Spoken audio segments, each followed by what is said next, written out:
Welcome back to the Recipe Therapist and welcome to my kitchen. Today, I'm super excited to share with you my most favorite recipe. It's my apple raspberry pie. It's so delicious and I know you're all gonna love it. So let's get started. So I've taken my Honeycrisp apples, that's my apple of choice, and I peeled and sliced them a 1/4 inch thick. I have my organic sugar, fresh lemon juice, salt, my uncooked 1-minute tapioca, vanilla extract, cinnamon, salted butter, some extra sugar here for my fresh raspberries, and then I have some fresh cold water with some extra sugar that we're going to be putting on the top of the pie when we're done. So what I want to do is just demonstrate how I sliced my apple because it is very important to this recipe. I take the apple and I just cut across each side.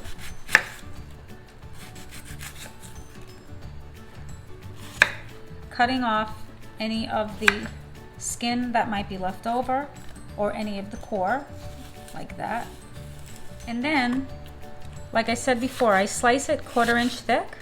Very important to the texture of this pie and flavor.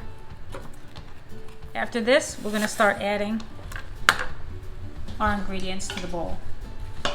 I'm going to take my sugar,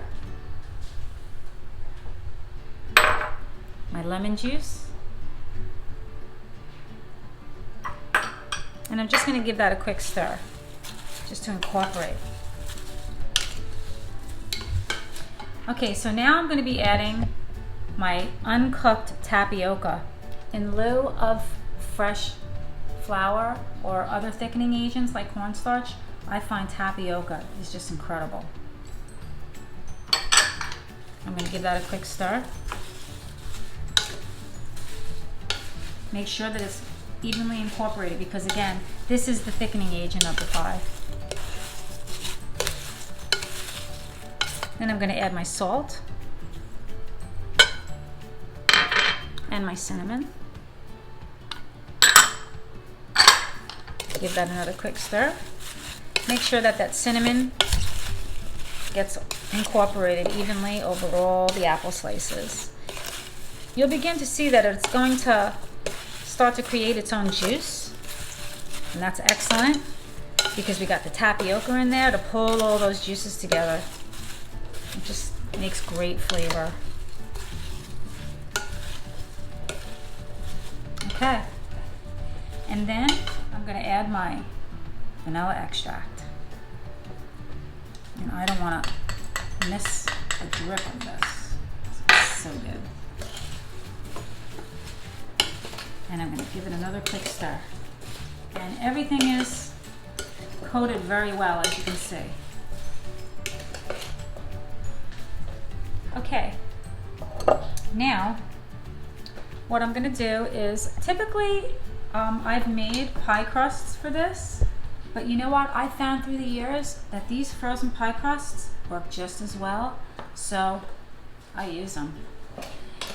What I'm going to do is I'm going to take this pie crust and I'm only going to put half my mixture into the pie.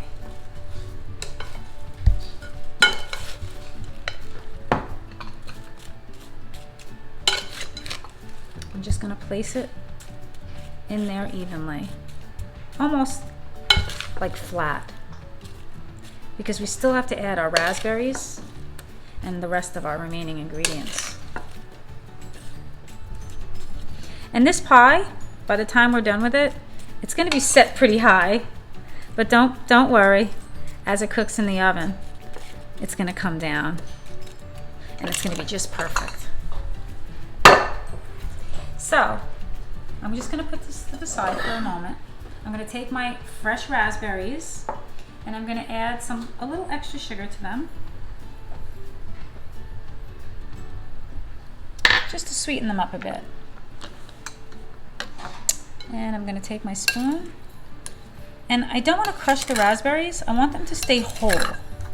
Okay, that's another technique to this pie, which is very, very important for flavor and the look of the pie, because we just don't want our food to taste good. You want it to look good. And I'm gonna take some of the raspberries, and with my knife, I'm just gonna place half the amount of raspberries on top of the pie. I'm gonna pour them on top, and then I'm gonna place them with my hands.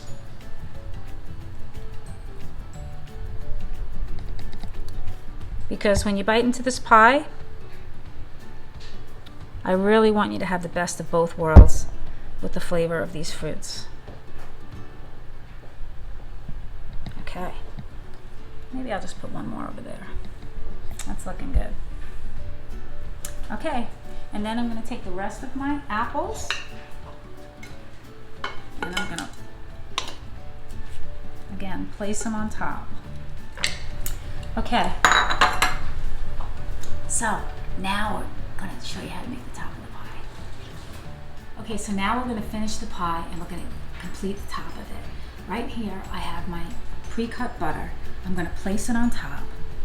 And it's really, really important that you make sure, again, this is evenly distributed because all this flavor from the butter has to get into all that sugar and that cinnamon, and it's just incredible for the pie. Okay, I'm gonna really place it evenly. And don't be afraid to get in the little corners there. All right, that's that. Okay, and then what I have here for the top of the pie is one of those pre-made refrigerated pie crusts. I find that they work just as well. In fact, they're better because they taste just as good and you don't have to fret in the kitchen making your own pie crust. And what I'm going to do is I have, this is called a pastry cutter. It's what we're going to cut the top of our pie with to give us that fluted look. People call it a basket weave. There is a fancier way of making a basket weave pie. I don't follow those rules. I make it a lot easier and simpler. Works for me. I'm just going to take the longest end of my pie and I'm going to go across with 4 or 5 strips. I'm going to pinch the ends, fold them so they fit the pie, and I'm going to press them right into that already made pie crust. And I'm going to go across the top and pinch that in. And then I cover the edges with the fluted look. Actually, I think I'm going to use this one. Yeah, that looks good. Okay, and then I'm just going to go across the same way I did before and press each end into the pie crust. Just like that. Yummy. Okay. And that's going to complete one end, and this is going to complete the other end. All right, so that's our top. We have our butter in there. We have all of our apple and raspberry and all those flavors and spices. Okay, so now I'm going to show you how to do that pinched edge that you see on most of those delicious homemade pies. I'm going to take my finger, my thumb, and my forefinger, and I'm just going to press each one the opposite end, meaning the opposite direction, to make that pinched edge. That I just love this look.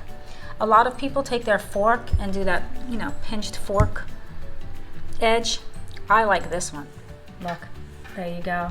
Is that a delicious pie or what? To make this pie have that extra crispy top, what I do is I'm just going to take a little bit of cool water and I'm just going to brush with my brush over the top pastry here, just to get it wet, not drenched. Okay, I even go around the edge a bit, and then, like I said, I don't want puddles, just to make it enough to where we can sprinkle some sugar on top to give it that extra special crunch and that caramelized top that we love so much on our pies. So now this pie is going to go in the oven at 375 for about an hour.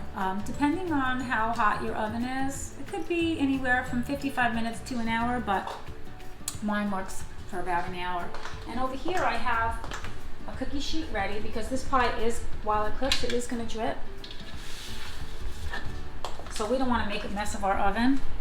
And I'm just going to place it on the top part of my oven so the bottom doesn't burn. And that's it. All right, friends, here it is, my apple raspberry pie, done and complete, ready to eat. Don't forget to hit the subscribe button and the little bell for notifications. I'll see you next time.